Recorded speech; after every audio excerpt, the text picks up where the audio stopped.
As it sails through the Gulf of Aden in the dead of night, a French Navy supply ship comes under attack. Elle a tendance à passer sur tribord. C'est DV de commandant, dès qu'on a visuel de cette piste-là, on se tient prêt à effectuer un tir de semence sur cette piste-là. Mistaking the military vessel for a cargo ship, Somali pirates are attempting a hijack.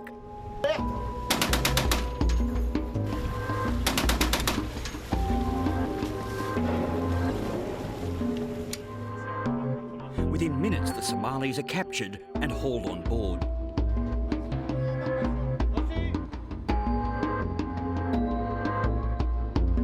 With the pirates' numbers and confidence rapidly growing, the international naval effort to stop them has merely pushed the problem further away from Somalia's troubled shores, wreaking havoc in the nearby Indian Ocean.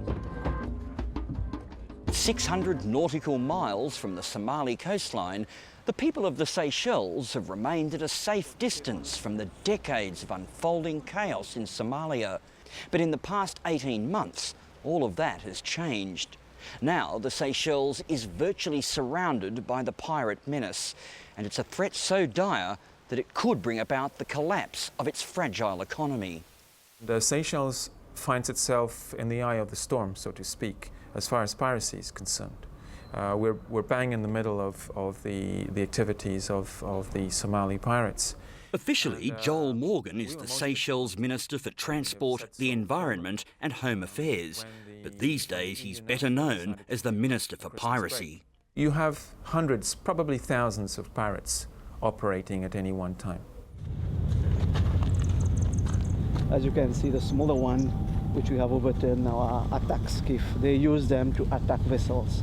And further behind you can see the bigger ones, which are mother skiff.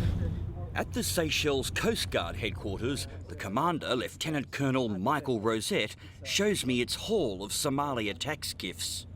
They would have a 40 or 60 horsepower Yamaha engine, outboard engine, and these people on board would be armed and equipped with AK-47, RPG launchers, and they have ladders to climb on a vessel if necessary for them to attack and hijack a vessel. The Seychelles is here. And in December... Commander Rosette says the massive expansion of the pirate zone has been marked by an alarming new trend, with Somali gangs now using the large ships they hijack as motherships from which to launch attacks. Many small attack skiff, many people on board these vessels, they could launch operations anywhere in the Indian Ocean now. The most recent one was a big tanker carrying gas, LPG gas, from Mombasa to Seychelles. And as a result of that, we very nearly ran out of cooking gas for the whole country. In the past few months, pirates have been scouring the ocean using cargo ships, tugs and long-line fishing vessels. In the face of this regional security nightmare, the Seychelles government has decided to get tough. We will use deadly force against them whenever necessary, as per our rules of engagement. Whereas with the European Union under NAVFOR, the rules of engagement are very different. Since 2009, foreign warships under the banner of EU NAVFOR have been patrolling the Gulf of Aden, which leads to and from the Suez Canal. Mayday, mayday, mayday. This is MV Wave, MV Wave. As part of their strategy, they've produced training videos on how to avert a pirate attack. We are under attack, shots have been fired. Although the naval patrols in the Gulf of Aden have reduced the incidence of attacks there, overall 2010 was a record year for Somalia's pirates, seizing 49 ships and taking well over 1,000 people hostage. With the bulk of the multinational naval force concentrated in the Gulf of Aden, the pirates have simply pushed further into the vast Indian Ocean, hunting for victims. Les pirates deviennent progressivement les maîtres de l'océan Indien. With Somalia's pirate gangs rapidly gaining the upper hand, last month UN Special Advisor Jack Lang warned the Security Council it needed to act fast or control of the Indian Ocean would be lost. Bonhomme qui défie l'ordre international face aux navires, face à l'ONU, face à l'Union européenne.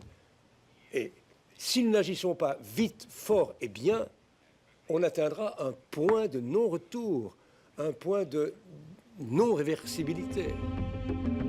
With a half-dozen frigates and a single maritime surveillance aircraft to patrol an area the size of Western Europe, the international forces are simply unable to guarantee the region's safety. Trying to control this region with a dozen or 24 warships is not enough. How many would you need, actually? It would be over hundreds of warships to be able to effectively patrol this area. International help is just too little and too slow. Appalled at the lack of urgency in tackling the pirate scourge, Seychelles President James Michel says the country is floundering. Piracy now is affecting our very livelihood. Piracy is affecting our fishing industry, it's affecting our tourism industry, and our sovereignty is being affected as well.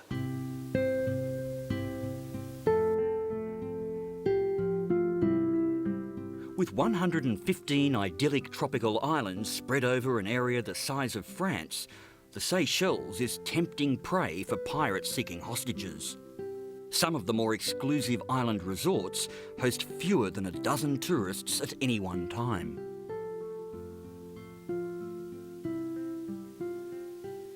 The once thriving charter yacht industry has now dried up, destroying livelihoods and worse. We should not take those Somali pirates back to Seychelles. We should deal with them very harshly because they don't take our life for nothing, because they can kill anybody anytime they want. Former Chief Maritime Engineer George Bijou holds harsh views on how Somali pirates should be dealt with. So what we should do is just farm them at sea. They're out of the territory. We should even sink all their boats and leave them there. George had plenty of time to form his opinion. For 80 terrifying days, he and 6 of his colleagues were held hostage by a Somali pirate gang. An horrific ordeal that began in March 2009 as the men lay at anchor off one of the Seychelles' outer islands. They told us to stop, and they did a count of the crew, how many people is on board. Then they told us to sail to Somalia. It was really a shock, and it was a shock for the entire nation. For me, first and foremost in my mind was, how do I get my people back? I can tell you sometimes some of them was friendly with us, but sometimes some of them was very rough.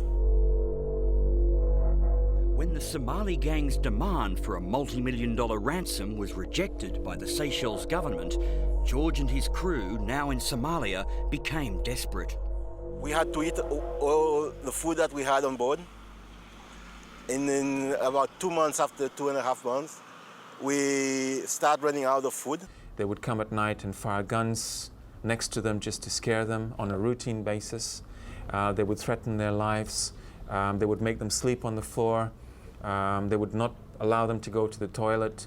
They would take them inland into the desert and have them sleep it out rough and separate them out just to have a psychological effect on them and to put pressure on their families to see that they're suffering. They're very bad people.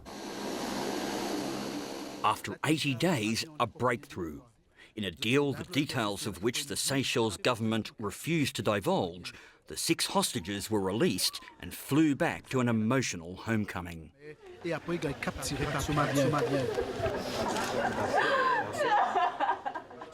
For the Seychelles president, this incident was a turning point.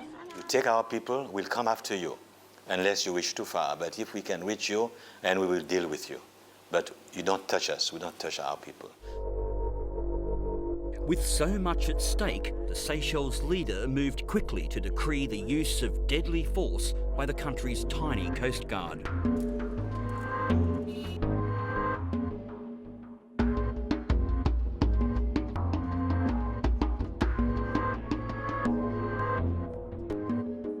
You know, it's an act of war that we are facing out there, and it's this war. We are fired on, and we have to fire back. The Coast Guard has also been authorised to pursue and engage suspected pirates anywhere on the high seas. And platoons of commandos have been dispatched to patrol the Seychelles' scattered islands at random to ward off the prospect of any snatch and grab attacks. But the government's virtual war footing was tested with another surprisingly bold attack, when late last year its coastguard vessel, the Topaz, was attacked by pirates well within the country's territorial waters. We were in a position where we had all our lights on board, so they thought probably it was a fishing vessel or cargo vessel, and they tried to attack. But we were prepared for them, and we reacted, and we managed to capture all of them. The Seychelles' aggressive approach appears to be paying off, with its Coast Guard mounting 3 successful rescue missions in the past 12 months. We are the only country in the region that have actually taken pirates at sea and brought them to justice. Joel Morgan says the Seychelles' zero-tolerance policy on pirates is in marked contrast to the far more passive EU NAVFOR task force. What I'm saying now is our partners need to do more. They need to do much more, because we get the feeling that a lot of the time we are in this thing alone. Aerial surveillance is arguably the most vital component in the struggle to contain piracy. And this lone maritime patrol aircraft from Luxembourg is now based in the Seychelles to do just that.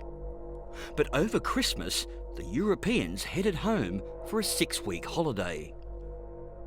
It's a very dangerous time of year, because it's this time of the year when the pirates tend to be very active. We were most disappointed, and we have said so formally, when the EU NAVFOR decided to take a Christmas break. And in fact, in my letter to the European Union authorities, I said very clearly to them that the pirates do not take Christmas holidays. 9 pirates sur 10 doivent être relâchés, faute d'acceptation effective par la plupart des États de poursuivre les pirates. Et donc, l'impunité est un sentiment dominant. Perhaps the biggest issue hampering international efforts to tackle the crisis is the lack of modern piracy laws in the countries whose navies capture pirates in international waters. We have seen pirates here that we have captured whom have been released before. What is the point of capturing a pirate and releasing them to do the same activity all over again? I'll try to be a bit fast, because with few countries showing interest in prosecuting pirates, the Seychelles has been busy putting them in the dock, with modern new piracy laws and money from the UN to build a special prison to house them. The intent involves proof of a positive act. So far, 31 pirates have been prosecuted, receiving sentences of up to 15 years in prison. A remarkable effort for a small island nation. But you don't have to travel far in the Seychelles to hear calls for more violent retribution, like that of fishing charter captain Richebert Tirant, whose business has been virtually wiped out. Pirates tuye, Famine Seychelles, kill them on the sea. You will see hundreds of comments on Facebook in Seychelles saying, why are we capturing these people and bringing them back here for trial, and why don't we execute them at sea? And it's a common sentiment, I think, in many countries of the world. But of course, one has to be more measured. But Somalia's anarchy is creating even more worries for its island neighbour. The lawless state is the home of Shabab, an Islamic extremist organisation seeking to impose a Taliban-style regime. But there has been a lot of circumstantial evidence to show, for example, that Shabab is perhaps actively now engaged in the receipts from piracy. And as you know, Shabab is clearly linked with Al-Qaeda. Faced with the prospect of Al-Qaeda joining the pirate fray, finding a solution to Somalia's lawlessness has become more urgent than ever before. But until then, the Seychelles will continue to be a pirate's paradise.